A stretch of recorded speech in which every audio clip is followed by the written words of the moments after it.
অবহেলা। অবহেলা যখন নিজের মানুষ থেকে আসে তখন সেটা কেবল কষ্ট না, তখন সেটা অদৃশ্য ক্ষত হয়ে থাকে ভিতরে। যাকে আপনি সবচেয়ে বুঝেছেন, সবচেয়ে আগলে রেখেছেন, সেই মানুষটাই যদি আপনাকে না বুঝে, তাহলে কষ্টটা আলাদা রকমের হয়।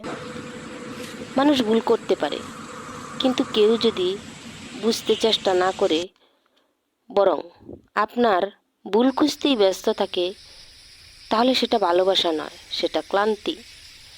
যখন নিজের মানুষ বলে, তুই আমার চোখের সামনে থেকে চলে যা, তোকে দেখতে ইচ্ছা হয় না, এই ধরনের আরও অনেক বড় বড় কথা বলে, শুনলে মনে হয় আমি কেন এখনও বেঁচে আছি। এই ধরনের কষ্ট যাদের জীবনে আসে, কমেন্টে জানাবেন। সিরিজ দেখতে থাকুন, শেষের দিকে অবহেলার সমাধান থাকবে। অবহেলা মানুষকে দূরে ঠেলে দেয়, কিন্তু কষ্টের কথা বললেই দোষও আপনার উপরেই আসে।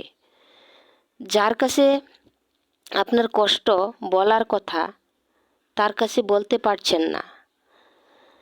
চুপ থাকা মানে দুর্বলতা নয়, এটা আপনার ভদ্রতা, আপনার ধৈর্য।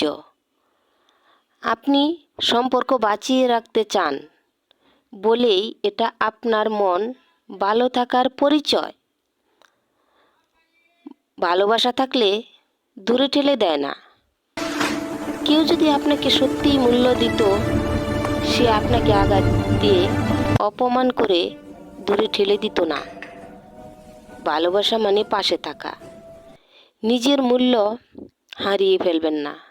যে আপনাকে অবহেলা করে, তার চোখে নয়, নিজের হৃদয়ে নিজের গুরুত্ব খুঁজে নিন। ধন্যবাদ।